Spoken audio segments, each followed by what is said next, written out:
வணக்கம் friends, welcome to சுப்பீஸ் wonderland. இன்னைக்கு நம்ம பார்க்க போகிற ரெசிபி டீ போகிற நேரத்தில் ரொம்பவே குயிக்காக செய்யக்கூடிய ஆனியன் வடைங்க. கண்டிப்பாக நீங்களும் இந்த ரெசிபியை ட்ரை பண்ணி பார்த்துட்டு உங்கள் கருத்துக்களை கமெண்ட் பாக்ஸில் தெரிவிங்க ஃப்ரெண்ட்ஸ். வாங்க ஃப்ரெண்ட்ஸ், எப்படி இந்த ஆனியன் வடை பண்ணலாங்கிறத பார்ப்போம்.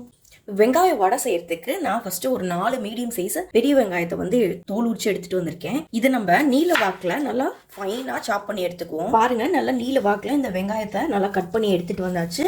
ஒவ்வொரு வெங்காயமும் தனித்தனியா வர அளவுக்கு நல்லா இந்த வெங்காயத்தை பறிச்சு எடுத்துக்கலாம். இப்போ இந்த ஆனியன்ல 2 பச்சை மிளகாய் கட் பண்ணதை ஆட் பண்ணிக்கிறேன். அதே போல ஒரு கொத்து கருவேப்பிலை பாதியை கட் பண்ணி ஆட் பண்ணிக்கிறேன். 1/2 டீஸ்பூன் அளவுக்கு மிளகாய் தூள் ஆட் பண்ணிக்கிறேன்.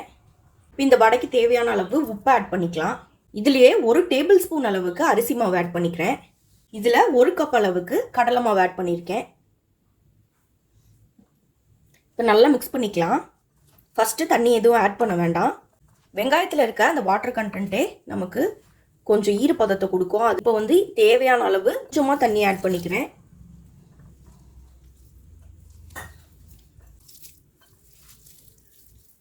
தண்ணி பார்த்து கொஞ்சம் கொஞ்சமாக ஆட் பண்ணிக்கோங்க. இன்னும் கொஞ்சமாக ஆட் பண்ணிக்கிறேன். இந்த மாதிரி பிடிச்சு பார்த்தோம்னா நல்லா பிடிச்சு வரணும். இந்த மாதிரி கன்சிஸ்டன்சி இருந்தால் போதும். நல்லா உருட்டி லைட்டாக இப்படி தட்டிக்குவோம். இப்படி தட்டி தனியாக எடுத்து வச்சுக்குவோம். இப்போ ஃப்ரை பண்ண தேவையான அளவு ஆயில் ஒரு பேனில் ஊற்றி நல்லா ஹீட் பண்ணியிருக்கேன். ஆயில் நல்லா சூடாகி வந்துடுச்சு. இப்போ நம்ம தட்டி வச்சுருந்த வடையை ஒன்று ஒன்றா போட்டு ஃப்ரை பண்ணிக்கலாம்.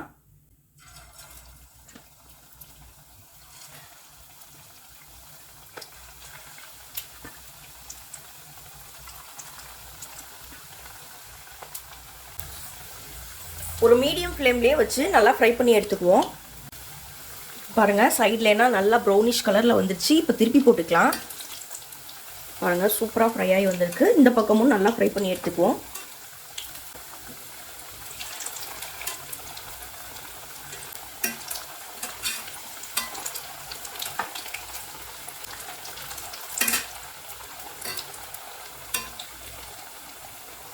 இந்த பக்கமும் மீடியம் ஃப்ளேமில் வச்சு நல்லா ஃப்ரை பண்ணி எடுத்துக்குவோம். பாருங்கள், இந்த பக்கமும் நல்லா சூப்பராக ஃப்ரை ஆகி வந்துடுச்சு. இப்போ இதை எடுத்துக்கலாம்.